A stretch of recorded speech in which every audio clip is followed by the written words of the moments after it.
Н.А. Добрый вечер, Н.А. Кто вы? Добрый вечер, Камар Джоба, ассаламу алейкум. Это Аслан, да, приветствую всех. Аслан, добрый вечер, как доехали? А вас есть, Да, Аслан, у вас видео есть? Мы сейчас, Анатолий вас выведет на одно из окошечков. Не, вас не видно. Пока не видно. НА только пишет в буковке. Пожалуйста, выведу вас. Все вижу. Все видно. Аслан, приветствую вас, Аслан. Да, взаимно. В двух словах краткое содержание предыдущих серий. Интервата лежит, а здесь все больше и больше лучших людей добавляется, и качество отличное. Здесь есть Беларусь, Анатолий и Николай, да? Николай. Так, есть доктор Фауст Михаил, Канада. Есть Мамука Мамулашвили, Грузия, Украина. Да, знаю Мамуку. Знаете Мамуку. Александр Беспалый, Харьков. Да. Василий, наша Украина, Русь, Киев. И Доку, ваш земляк, наверное, вы его знаете. Да, я его вчера, по-моему. Хорошо. Ну, скажем так, мы много чего говорили, да? Можете все сначала и по-правильному.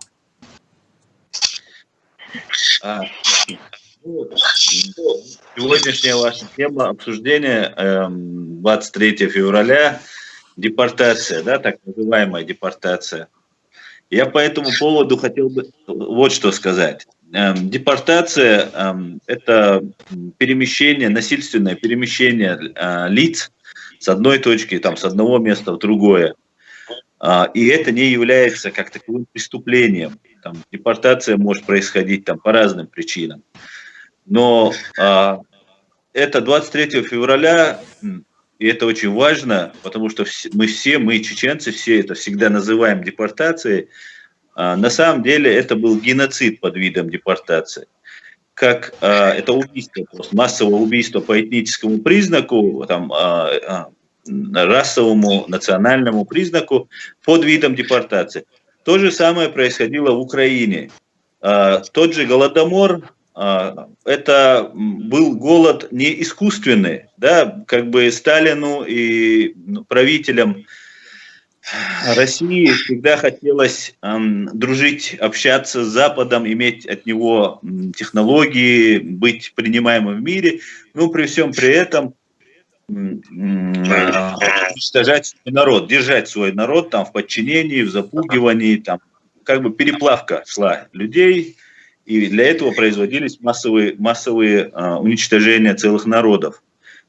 И тот же Голодомор, например, он был организован, и был нехватка продовольствия, экономический кризис, этим это было обосновано, хотя по факту это был геноцид под видом экономического кризиса, продуктового кризиса. И так далее, и так далее, и так далее. Это можно посмотреть по истории, в новейшей истории той же самой.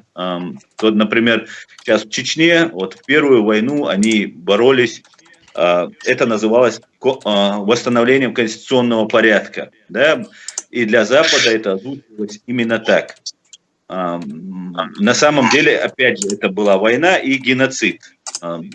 Акт геноцида во время войны происходил. Вторая война российско-чеченская, то же самое, только уже называется контртеррористическая операция, борется с террористами, и опять же убивается население по этническому, национальному, религиозному признаку. Поэтому этот момент очень важен, он уже укоренился и в нашем обществе, и чтобы это дело называлось юридически верно, не депортация, а геноцид под видом депортации. Под каким бы он видом ни был, геноцид остается геноцидом. Вот этот момент я хотел бы отметить. Потом, расскажу, что сегодня мы делали. Сегодня мы ездили в Берлин, провели мероприятие, акцию перед Бранденбургскими воротами, почтили память погибших. умерших во время этого геноцида. Очень интересно было, приехали украинские друзья были, еврейские друзья были, русских, по-моему, не было. Ну и я, по крайней мере, так не видел россиян, которые бы поддержали нас в этом. Хотя я везде писал, всех приглашал, без оглядки на национальность.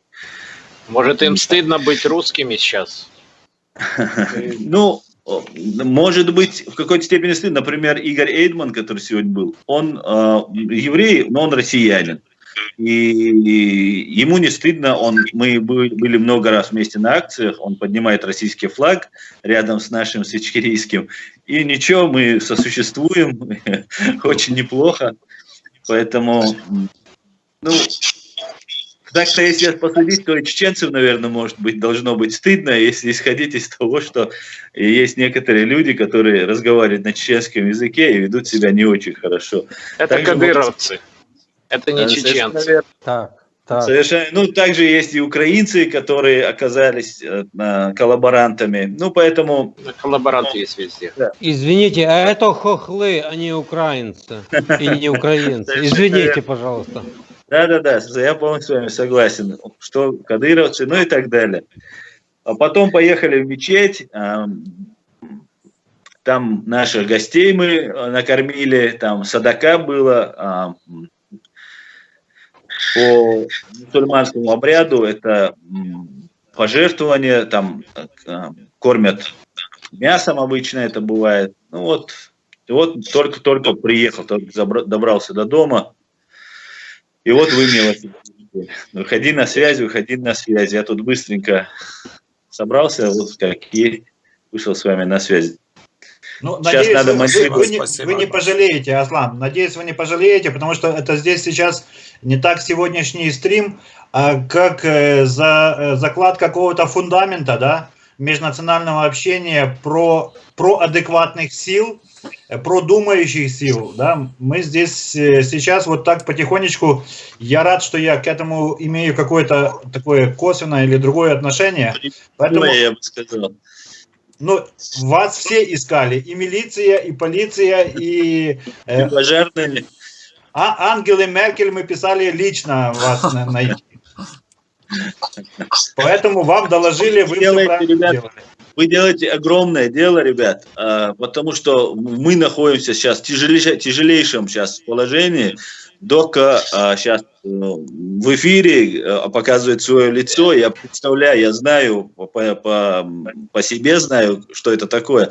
Но мы-то тут в относительной безопасности находимся, вот у нас дома есть родственники, поэтому, когда вы говорите об этом, для нас это бесценно, для нас это очень важно. Чеченцы мне пишут, мы не смотрим, мы не ставим лайки, мы не пишем тебе комментариев, мне в личку, на e-mail пишут, много получаю писем, хотя недавно только начал вот эту деятельность антипропагандскую свою, так сказать. Мне пишут, мы скачиваем видео и потом уже отдельно собираемся, чтобы посмотреть, что ты там говоришь. Вот в таком сейчас положении находятся чеченцы. И при всем при этом огромное количество троллей под кавказскими никами, у которых есть, как у Кадырова, у Кадырова своя группа, говорят, есть. Всем известно, что она есть у Путина в большом количестве. У нас вот эти фабрика троллей. Они под кавказскими разными никами восхваляют Путина, Кадырова, оскорбляют по религиозным, национальным признакам разных там людей.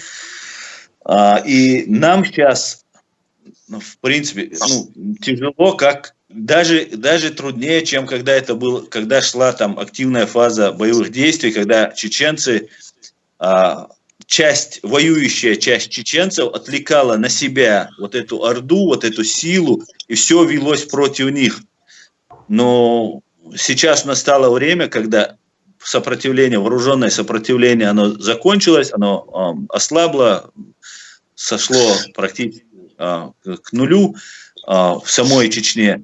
и взялись за всех просто, за всех, кто сказал слово, кто подумал, кто поставил лайк, кто где-то, ну, невероятно, что происходит это, и в это время, когда вы, я знаю, вот Фауст говорит об этом, вы, Василий, говорите, другие ребята, я вот вас в основном вижу, когда вы эти темы затрагиваете, она для нас, ну, просто непомерно огромна, вот эта ваша помощь, когда вы можете сказать слово за нас. И важно, чтобы вы говорили фактами. Да, ваша поддержка, где вы просто чеченец говорите, что нас убили столько, там, 300 тысяч погибло, 42 тысячи детей погибло. Это очень важно. Но вот когда непосредственно какие-то вот детальные факты, которыми вы пока не владеете, я надеюсь, будете владеть, для нас это, ну, это очень ценно. Спасибо вам большое. Дякую. Аслан, будь ласка, а вы понимаете, почему это так сейчас не то что актуально, да?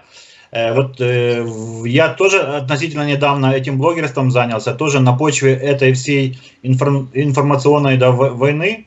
Это очень все просто. Это в воздухе витает, его нельзя не замечать, понимаете? И этот чеченский вопрос, многие говорят, там, он подстроен, сцены были какие-то.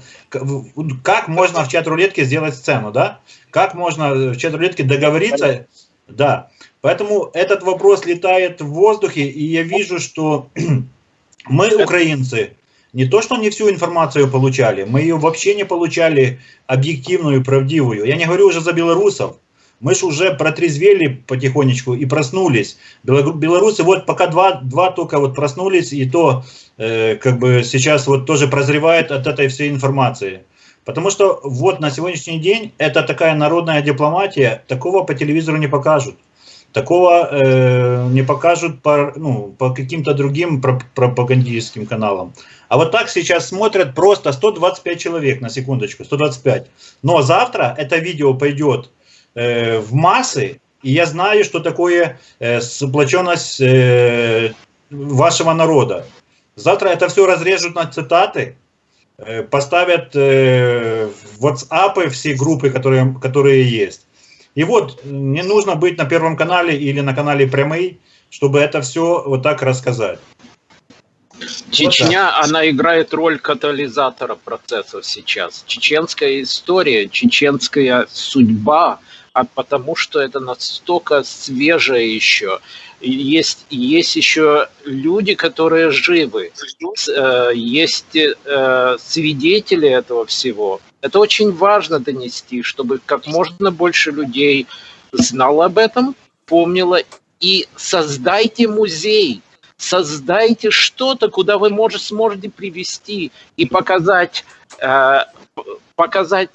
документы, доказательства всего. И те, кто хотят это оспорить, просто не смогут. Надо создавать на века, чтобы через 10 поколений люди знали об этом. Можно еще я возьму слово. Смотрите, я вам скажу так. Почему-то Грузия дала нам повод сейчас про нее вообще не говорить. Мамука, я не могу понять. Грузия всегда была на первых шпальтах. Саакашвили пиарил, а вот сейчас прошли выборы, и мы не слышим голос грузин. Что случилось, Мамука? Почему мы сейчас вот меньше слышим, скажем так? Я бы сказал, мы слышим голос простых грузин. Мы слышим голос таких же коллаборационистов в правительстве. Практически у нас правительство склонно, у него направление пророссийское, к сожалению. Исходя из этого, даже наши ребята, приехавшие на родину, им уже создаются серьезные проблемы.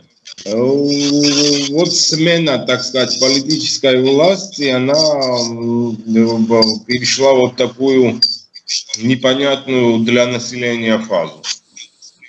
Конечно, Россия вложила колоссальные финансы.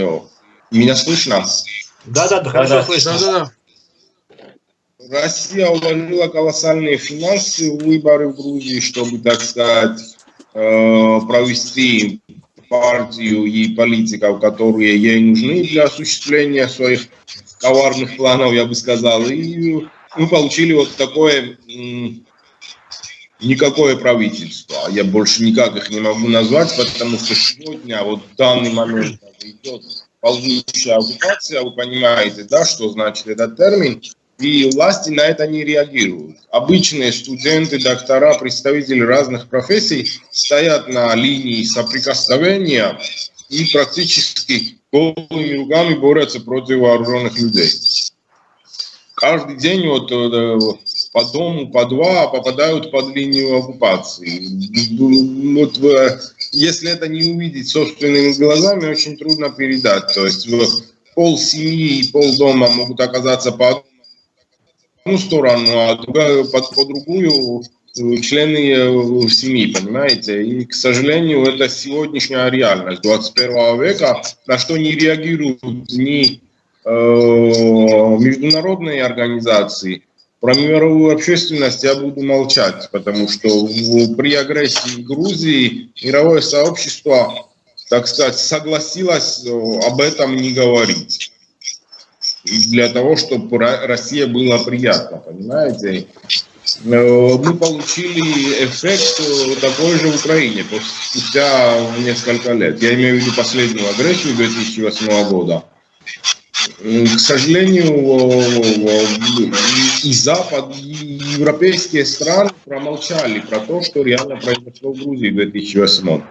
И это вызвало цепную реакцию. Сегодня мы видим конфликт и агрессию в Украине, завтра мы можем увидеть его в Беларуси или в одной из, я не знаю, в Казахстане, скажем. Так что оккупация будет расти. Тут я хотел бы по этому поводу сказать кое-что. Я не знаю, Мамука, знаешь ли ты, что происходило или нет, в плане более выше, чем то, что было в Грузии в тот момент. В тот момент Грузия была уже партнером Америки, и американцы тренировали грузинские войска, и было движение в НАТО. Это так? Один из тех, кого тренировали, я знал этот процесс, да. Я был политическим советником министра обороны, я очень хорошо знал эти процессы, которые происходили. Если бы, наверное, Саакашвили надо держать ответственным за то, что произошло. Если бы вы продержались дольше, то американцы бы включили бы рычаги давления. Но с одной стороны, все произошло довольно быстро, а с другой стороны, Саркози, по-моему, убедил всех не обращать внимания на российскую агрессию в Грузию, на то, чтобы аннексировать территорию. Это было предательство Европы. А в тот момент Обама очень слабый правитель. Он просто-напросто отвернулся. Смотрите, в тот момент, кажется, еще Буш был президентом, насколько я помню. Это был 2008 год. 2000... Да. Ну, в принципе, по сути, как раз прошли выборы, кажется, да, в Соединенных Штатах? По-моему, да. Да. Я бы сказал, что не только Европа, то есть были такие вялые действия со стороны Соединенных Штатов, и, к сожалению, Грузия оказалась в беспомощном состоянии. Все войска были отведены на защиту, чтобы вы понимали, что происходило. То есть то, что показывала российская пропаганда, они входили просто в пустые села, которые были оставлены вооруженными силами, чтобы защитить центр в Грузии, и все войска были расположены вокруг Тбилиси. Понятно. Но я хочу по аналогии сказать так, что если бы подобное что-то происходило бы в Украине в 2014 году, то точно так же Запад и Америка отвернулись бы и не заметили. Но только благодаря добровольческим батальонам, добробатам, Украина стала тем, чем она сейчас является. И в конце концов стали все с Украиной считаться. Это вот мое мнение.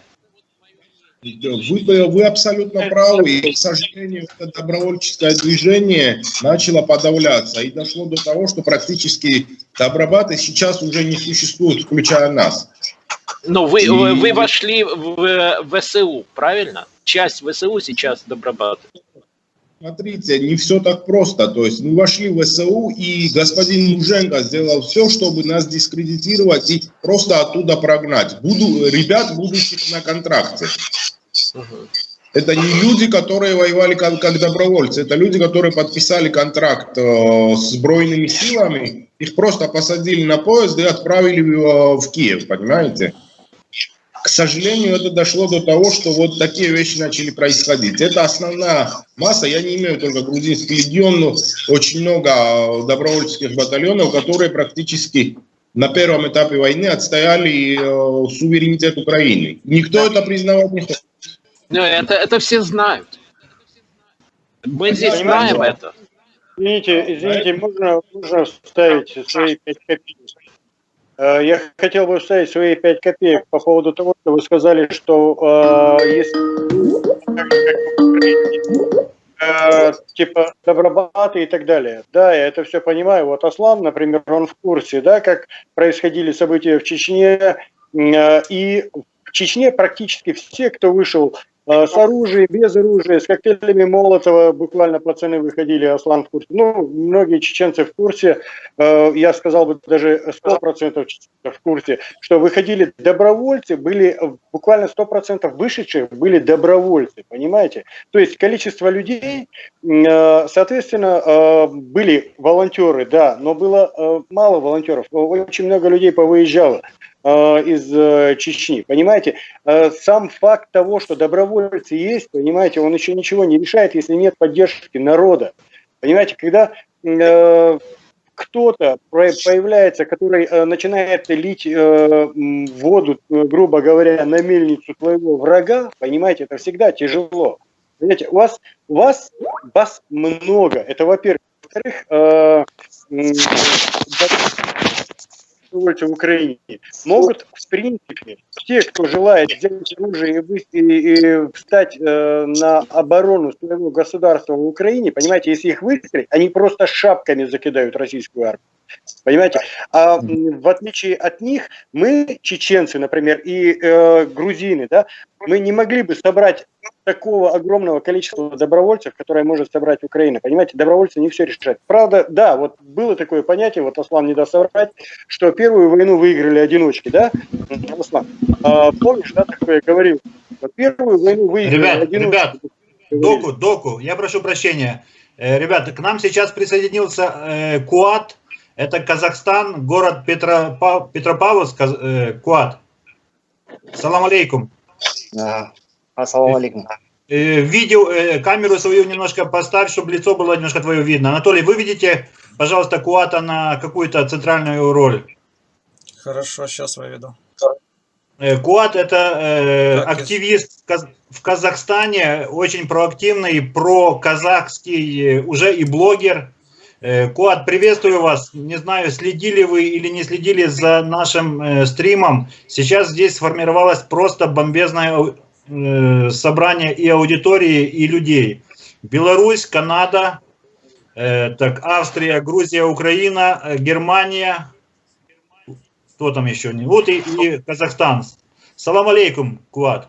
Тему ты знаешь нашего сегодняшнего стрима. Ты как казах точно должен знать, что происходило уже в марте 1944 года, когда поезда, эти эшелоны, 168, по-моему, их шло.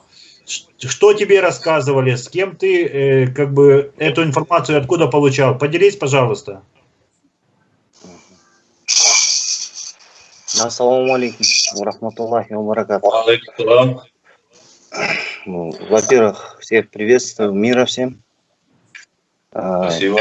Первое, что хочу сказать, это Куат, немножко камеру еще, пожалуйста. Поправь, чтобы ниже немножко, вот так, да.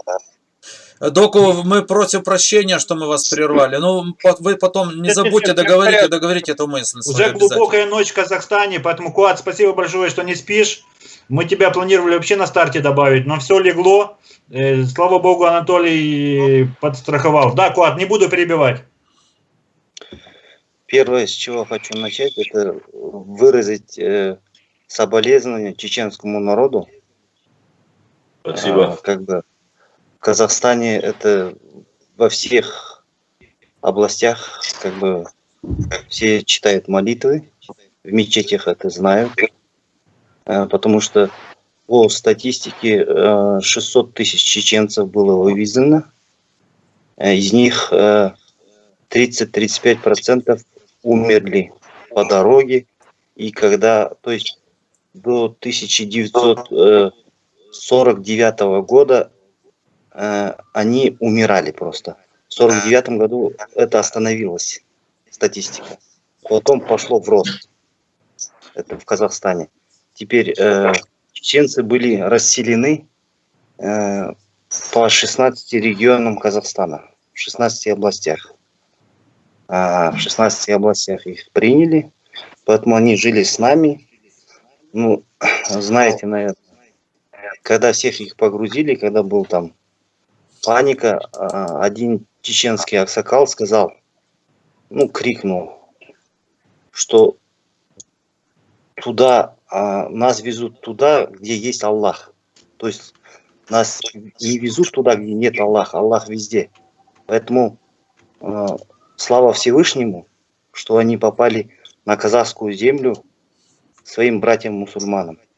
То есть я жил в селе, где у нас было много чеченцев. Я помню, в 10 классе я уже как бы жил с ними, но в 10 классе я помню, я ночью ушел и поздоровался с чеченом.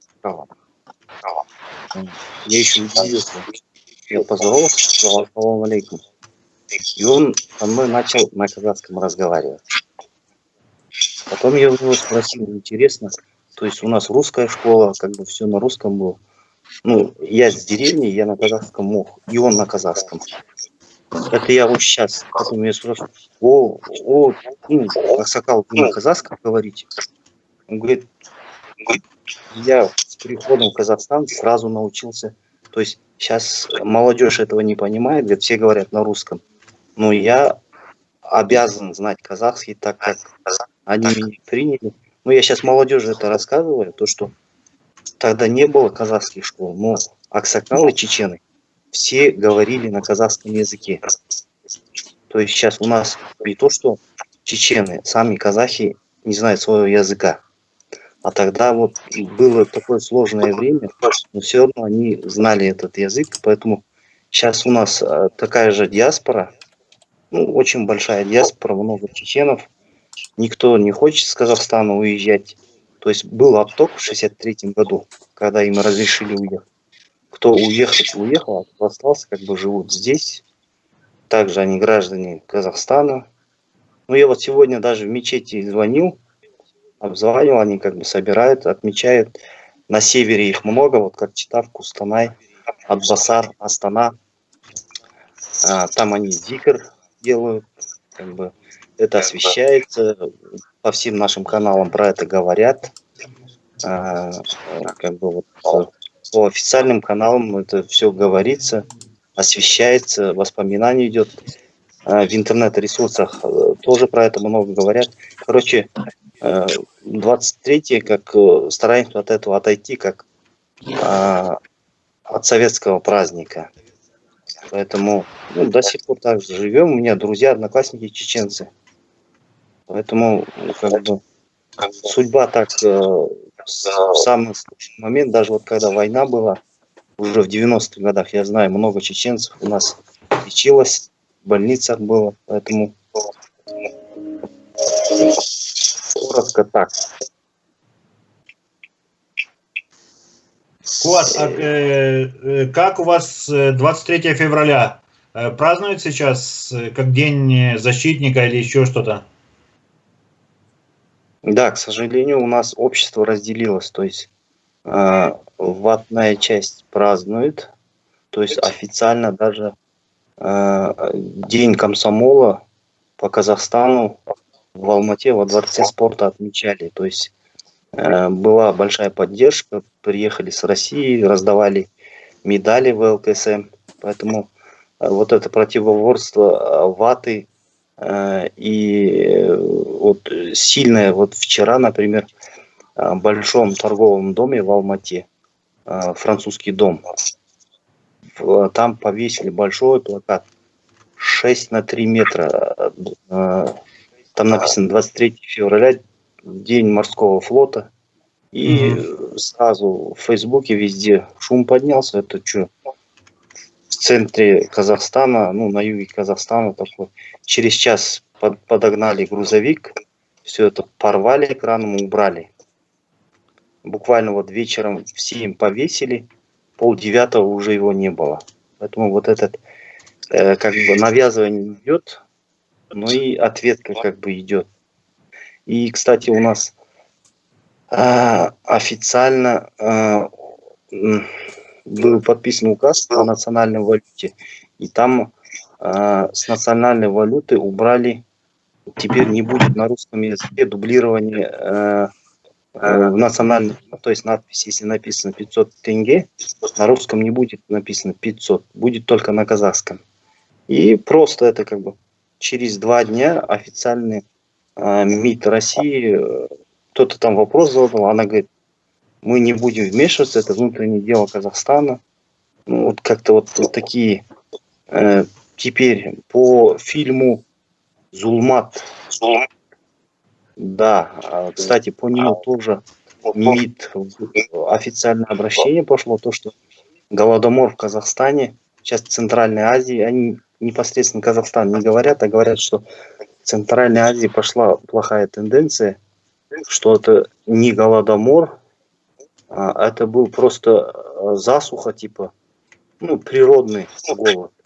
И теперь МИД Российской Федерации говорит, что она выложит архивные данные, будет обратное доказывать, чтобы не было настроя в Средней Азии против как бы преемницы СССР. Вот такой я вчера вычитал в наших казахстанских сайтах. Вот такой, Северный Казахстан близок к русскому миру или нет? Близок, очень близок, как бы. Ну, там, смотрите, там мы до сих пор не можем запретить казачество, хотя по Конституции ношение военной формы в Казахстане запрещено, но они до сих пор ходят в военной форме в лампасах. И как бы это нарушение закона, но фактически нарушение, ну, все поднимают этот вопрос, пишут в прокуратуру, все, но сдвига нету, не знаю почему, что держит, и казачество усиливается. То есть, я же говорил, на 9 мая даже с российские казаки заезжают, типа праздновать 9 мая. Пока не знаем, как их остановить. Вот как-то вот так тревожно. Есть вопросы к Куату? Вопрос у меня такой. Я так понимаю, что это территория, граничащая с Челябинской областью, да, Северный Казахстан? То есть с этой стороны, да, заезжают люди праздновать 9 мая? Да. Угу, понятно. Я бы хотел бы... Я бы хотел бы вот момент этот уточнить. Это такая известная фраза, когда загружали, никто не знал, куда повезут. Отвезли в Казахстан, в Среднюю Азию, в Киргизии некоторые там месторождения у нас у старших отмечено. И когда загружали женщин, стариков, и поднялась большая паника. И дед, ну, взрослый старец, старик, пытался успокоить всех. потому что если бы панику не остановить, то просто людей расстреляли бы. И он сказал: не волнуйтесь, нас не повезут туда, где нет Аллаха. Ну, Да. не бойтесь, что в любом месте, куда бы прибыли, там есть Бог, и все будет с нами хорошо. Он пытался так их успокоить. Потом по поводу жертв погибших, по нашим данным, до 60%, я хотел бы уточнить момент, погибло. Первое, как вы сказали, первое время просто люди умирали.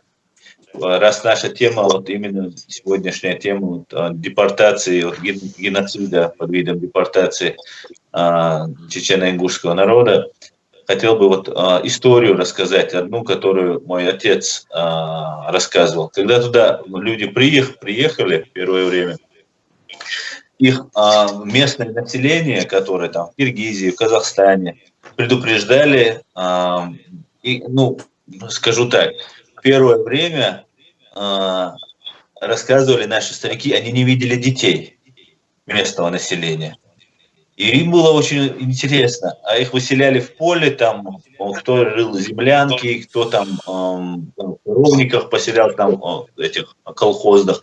Ну, положение было тяжелейшим. Первые 10 лет чеченцам не давались вообще никакие документы. Документов не было вообще. То есть, если у тебя мама находится в другом месте, вы оказались в разных вагонах или в разных составах, и мама оказалась, или брат, дядя, кто угодно оказался в другом селе, ты не мог туда поехать, потому что у тебя не было документа, а ты находился как, в резервации, как индейцы, если даже хуже это все было.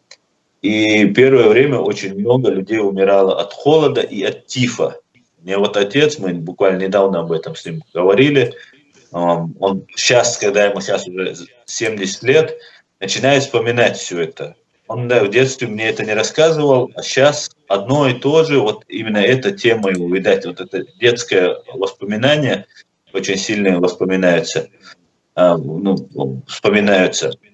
И он рассказывал, что как только приехали, чеченцы начали умирать, я закончу мысль по поводу детей. Не видели детей. Потом, когда они подружились с местным населением, общались уже там с казахами, там, с киргизами, и спрашивали, почему вы детей мы не видели, когда мы приехали. У нас была информация, что едут люди, которые едят детей. И поэтому мы от вас прятали этих детей. Это делалось с целью, чтобы местное население максимум не помогало этим людям. Это в пользу того, что это был геноцид, чтобы даже где-то хлебушком подкормить маленького ребенка, который умирали с голоду. И когда приехали, был парень, тому парню было лет, по-моему, 15 или 16 на тот период. Он мой родственник там по отцовской линии. И они создали быстренько похоронную команду. Они хоронили, их было 5 или 6 человек, они сами голодные, конечно, изнеможденные. Февраль месяц, потом март, уже чуть потеплело. В первое время они эту землю 20-30 сантиметров только могли выкопать землю, чтобы закопать людей. И отец говорил, извините за подробности, отец мне рассказывал, что этот парень, он умерший, когда он был уже старый, он вспоминал и говорил вещи, он говорит, вы ничего не видели, если заходишь в землянку и лежит дети так по порядку умершие от тифа, от голода, папа и мама, лежат вся семья умершая, и из носа, из ноздрей этого человека, как он мне рассказывал, говорит, вот такие, как показывал кулак, вот такие вши выходят из носа. И когда человек умирает, самое теплое место у него охлаждается последний мозг, эта вся живность, все насекомые заходят туда, и потом уже, когда уже тело остывает, выходит. И они этих людей вытаскивают. Это невероятно, что пережили эти люди. Слушай, страшно. И они днем и ночью, эти 6 человек похоронные, создавались быстренько похоронные команды, чтобы хотя бы как-то... Мы, говорит, мы не успевали прочитать над ними. Надо документировать все. Надо создавать музеи и потом приглашать другие народы, крымских татар, поволжских немцев, всех других народов, делать там отделы, которые будут показывать их геноцид. Это надо создавать все общее. Надо показывать эту империю зла. Нельзя забывать. Надо осудить, как был осужден нацизм, должен быть официально проведен суд. Коммунистическая Россия, непосредственно это даже были не коммунисты, да? Мы прекрасно понимаем, что если даже Ленин был марксистом и там коммунистом, то все остальные после прихода к власти Сталина, после того, как он зачистил, осталось только само название этой коммунистической идеологии. Реально все зверства творили НКВДшники. Но это даже идет больше. Я считаю, что вот эта реинкарнация зла, о которой я говорил раньше, что она там, на этой территории живет, ее надо искоренять, ее надо уничтожить. И надо показывать. Я даже не уверен, что после Путина не будет другого носителя этого зла. Я уверен, оно там растет. Совершенно верно. Я уверен, что это тоже КГБ, НКВД, наследница вот этих всех преступных организаций, ФСБ, они должны быть осуждены. Это без этого человечество не может идти дальше. Согласен. На новую ступень человеческого развития, как здесь, в Германии, это произошло. Если это мы не сделаем, они не отстанут ни от Украины, ни от Грузии. Мы можем, конечно... И от Прибалтики не отстанут, и от Беларуси не отстанут. Но они сейчас тут, в Германии, творят, что хотят. Там, что хотят. Что хотят, они бы устроили бы здесь то же самое, что в 44-м они устроили там, с чеченцами. Но что могут? Они могут много чего. Влияют, они тут уважаемые люди. Например, есть такой Альфред Кох, который душитель свободы в России, который соучастник геноцида чеченского народа.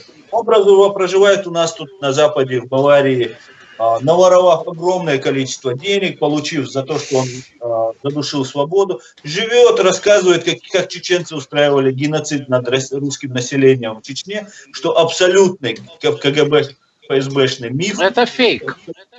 Да, абсолютно. Чеченцы были менее защищены во время Дудаева, чем русскоязычное население, потому что из-за этой пропаганды, которую говорили российские СМИ, Дудаев создал специальную отдельную комиссию именно для жалоб для русскоязычного населения, куда чеченцы не могли обратиться. Такой, конечно, преступности не было. Ущемление русских тоже было, ущемление чеченцев было. Преступность в тот период она была. Но при всем при этом у русских были привилегии, хотя как бы они нам показывали, что их убивали. Нет ни одного чеченца, осужденного за массовое убийство. Нету ни одного массового захоронения убитых чеченцами. Зато есть массовое захоронение убитых российскими бомбами этих людей. Поэтому без этого, без признания этих преступлений, без Нюрнбергского процесса следующего, что бы ни случилось, как бы это ни произошло, ценой может быть оставшихся людей жив или мы, или они. Другого выбора у нас просто нету. Ни Украины нет, они не отстанут, ни от Грузии они не отстанут. Мамука рассказывает, что ползучая оккупация идет. Совершенно верно. Это мы знаем, мы это обсуждали много раз. Это происходит, и это будет. Если им дать в пятак, они по-другому пробуют. Ну так, сяк. Единственное, эта территория должна быть... Российская Федерация в этом виде должна перестать существовать. Она должна развалиться. Это будет дальнейший процесс развала вот этой Российской империи зла, которая существовала уже веками. Без юридической процедуры мы этого не сможем добиться. Мы должны осудить это всеми силами. грузинское государство, украинское государство, наше государство, мы все должны объединить усилия для того, чтобы вы, проживая в Канаде, все люди доброй воли, мы должны собрать, у нас есть огромная, у нас гигабайты просто информации по этому поводу. У грузин эта информация есть, сейчас у вас в Украине она есть, эта информация. Надо собирать и подавать, и заставить это европейское правительство США выполнить общечеловеческие, общедемократические свои обязательства, раз они взяли на себя вот эту тяжелейшую миссию соблюдения демократии, прав человека. Надо ее выполнять. Безусловно. Отдать Чечню на откорм, ну, может успокоиться, потом Грузию отдать, ну, может успокоиться. А сейчас, когда уже Украина, понятно, если Украину сейчас поглотит Россия, но не Россия поглотит. Намного, дай бог, намного станет сильнее. Я хочу сказать, что я... Послабятся, поглотят. Не поглотят. И почему я нахожусь за океаном? Я здесь издалека. Я смотрю на события. Я читаю англоязычную прессу, смотрю интернет, могу делать это с российской прессой, украинской, израильской. Я сравниваю и получаю информацию такую, создаю картину. На сегодняшний день Европа стала слишком мягкой и ленивой. Она расползлась, перестала иметь сущность, то есть превращается, как будто забыли, что было 2 мировые войны, как будто забыли, что есть враг, но все хорошо. Единственное, кто в Европе, Америка видит это. Почему Британия ушла из Европы? Именно по этой причине. Американцы видят это, канадцы это видят. В Европе надо искать союзников. На сегодняшний день самым сильным союзником в Европе является для Америки до недавнего времени на континентальной Европе является Польша. Это самый надежный союзник. Но сейчас воспитывается Украина как этот союзник. Украина мощнее, больше человеческий ресурс и больше злости.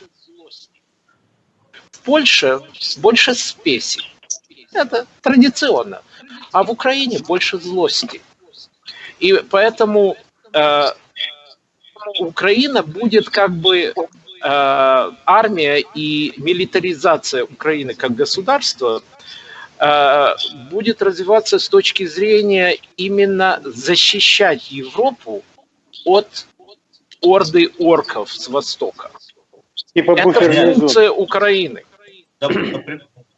Это, допустим, Украина там спасется, ну, Европа спасется, выставив буфер. А Кавказ взорвется. Кавказ взорвется. В таком положении сейчас не взорвется. Нету ни финансовой поддержки, ни вооружения у нас нету, ни информационной нет. Все чеченцы, кроме, ну, в основном, кто может там взорваться, именно оккупированная часть территории, это те, если будут какие-то помощи. Например, Грузия есть, которая сама защищается. У нее идет оккупация, и она ничего не может поделать. Хотя у нее уже оккупированы территории, которые надо возвращать.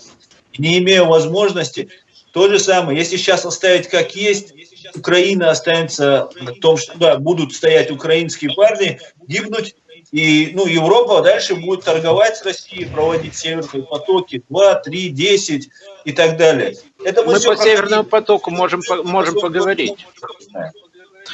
Я хочу сказать, что дело в том, что как только постоянный перевод денег из Москвы к Кадырову прекратится, то Чечня взорвется, и Кавказ взорвется. И дальше начнутся распадаться регионы. Китай возьмет свою часть Сибири. Там возникнут массы проблем. Я говорил с татарами из Татарстана. Они недовольны. Они не видят, ну не все, но часть из них. Почему надо платить налоги в Москву, и почему они не имеют права на свое государство? Это тяжело это объяснить. Да, Я задаю вопрос. Я задавал вопрос татарину. Как ты видишь, почему ты позволяешь своему государству убивать своих братьев в Сирии? На этот вопрос мне никто не мог ответить. Они сунниты, и татары сунниты. Почему? 20 лет геноцид был, и ничего страшного. Все уже... Не взорвется Татарстан.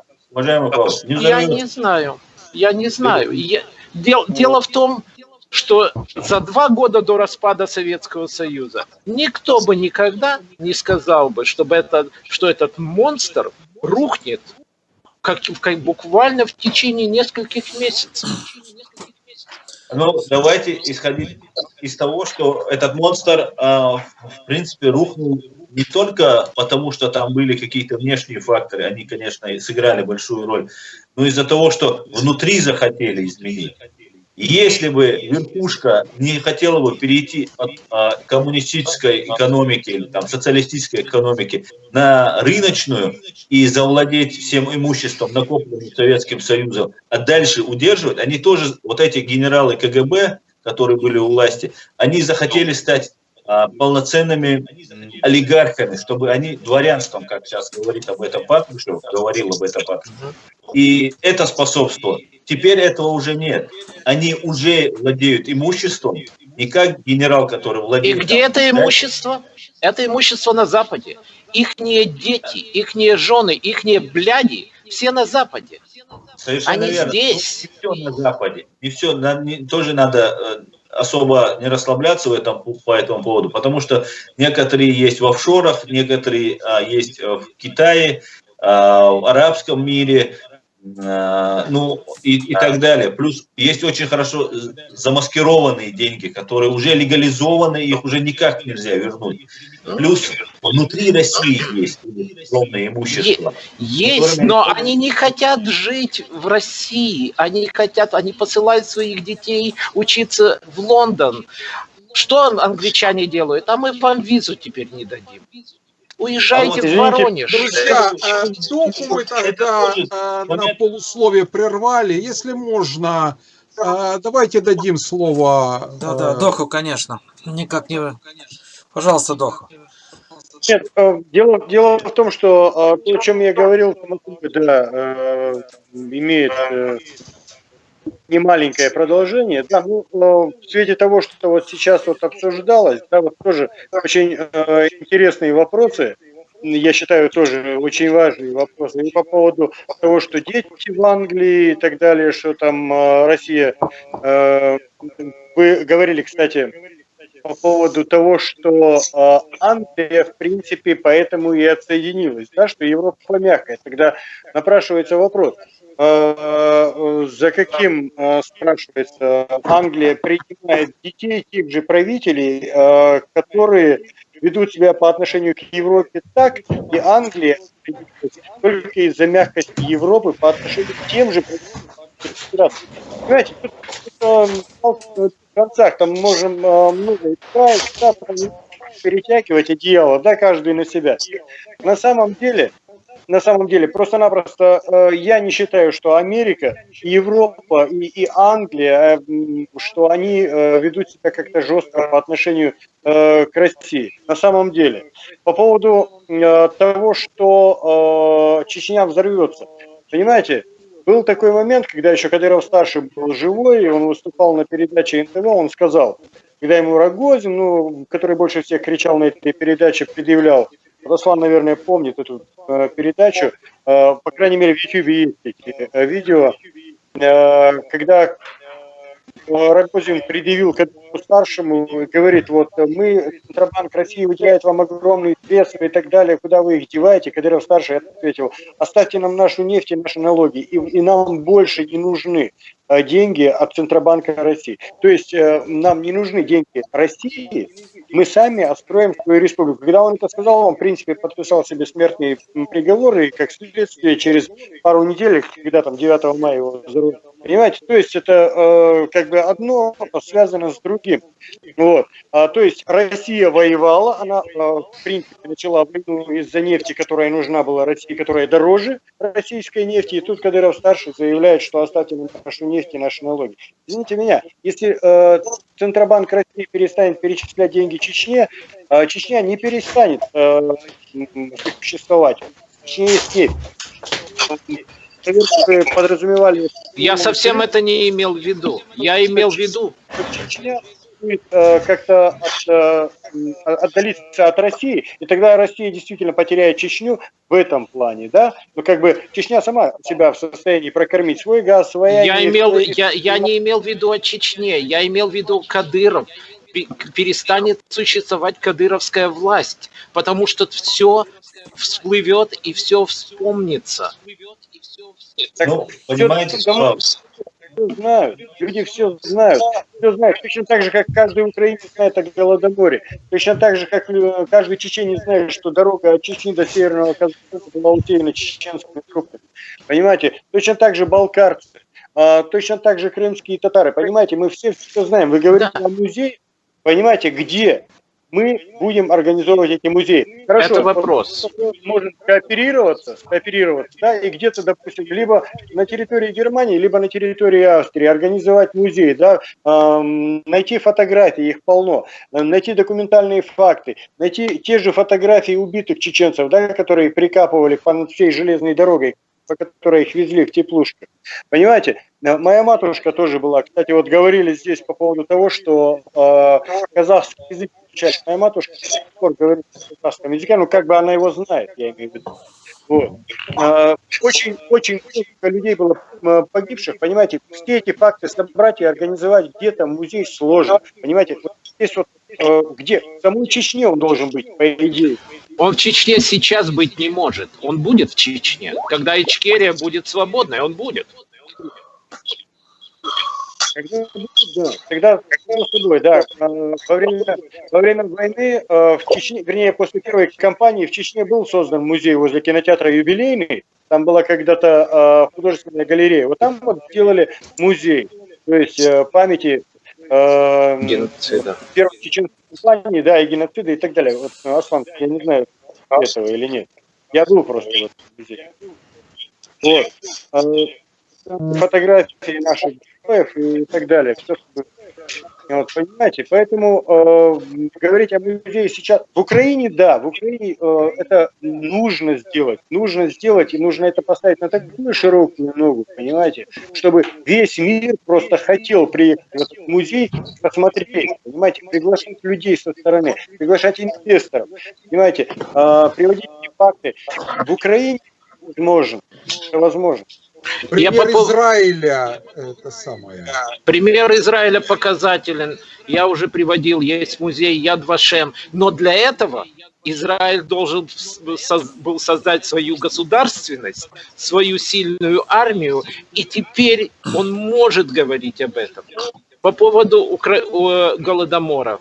Я знаю это, потому что я живу в Канаде. Тут очень сильная украинская община.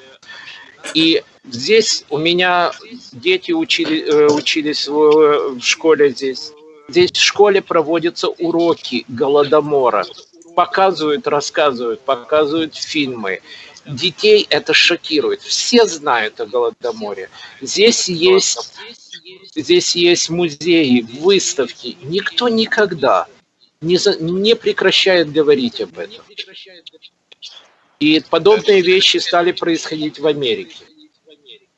Надо и вам, войнахскому народу, выходить на международный уровень, чтобы вас знали. Пока только мы общаемся, мы говорим, ну, для мира это как бы, ну, немножко... Михаил, какой еще более международнее должен быть уровень? Люди находятся в Австрии, Франции, Германии. Мы делаем то, что мы в состоянии. Может быть, я не знаю, должно взять время какое-то. Должно пройти время. И я хочу сказать, что до тех пор, пока не возникнет государственности у войнахского народа, им будет очень тяжело довести это до сведения для мировой общественности. Лучшая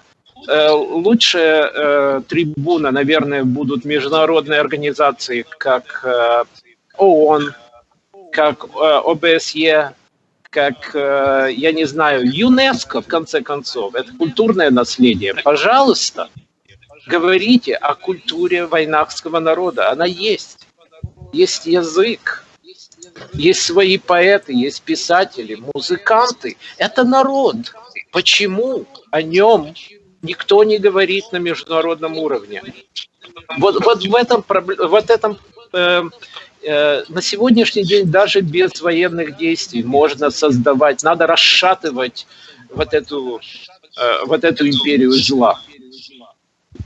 Вы понимаете, дело в том, что расшатать империю зла, в принципе, в той же организации ЮНЕСКО, понимаете, легче поставить какую-нибудь табличку возле Венского леса или какую-нибудь такую Венского леса, куда нельзя заходить. Понимаете, типа голодоморы и так далее, понимаете, это как-то ЮНЕСКО стороной, я так говорю. Поэтому это должен решать сам народ, понимаете, сам народ. Вот, в данный момент, я же еще раз говорю, почему про Украину говорю, это как сказал Джохар Дудаев, да, что Украина с Россией, будет Крым, будет Грузия, то есть он это все предсказал давным-давно, в 95-м. Да. Просто односторонняя подача информации, вот я с Василием говорил, односторонняя подача информации на тот момент делали, что Россия со своей колокольни, и все это принимали. А то, что там с нашей стороны ездили СИ, там еще какие-то газетчики, американцы, понимаете, они всю эту информацию собрали, увезли с собой, и все, и она там в долгом ящике. Ничего не делает. И пока Европа будет лояльна к России относиться, Россия не прекратит свое существование, пока Европа будет получать да, которые они входят против России. Все на отдельных только рассчитано, понимаете? Это не направлено против целого государства. Вот как говорят, как украинцы. Вот, например, Андрей Полтава, да, вот как бы он там жестко не обходил своими оппонентами, он говорит им прямо: вы россиянин, вы считаете, что Путин такой-то? Те говорят: нет, он наш президент. Хорошо, значит, вы оккупант. То есть, если вы россиянин, если с этой позиции Европа, геноцид украинского народа, геноцид чеченского народа, отношение к России, да, тогда вылилось бы Так, ребята, стоп. Вы меня слышите? Сильное эхо пошло. Пошло очень сильное эхо. Ребят, я сейчас запущу в эфир, один человек перезвонил и говорит, хочет внести поправочку. Допустим, я не в эфир, а на свой телефон. Василь, делай потише, потому что эхо от тебя всегда исходит. Как только ты переключился, сразу эхо появилось. Да. Паперы принести? Коллеги, вы меня слышите?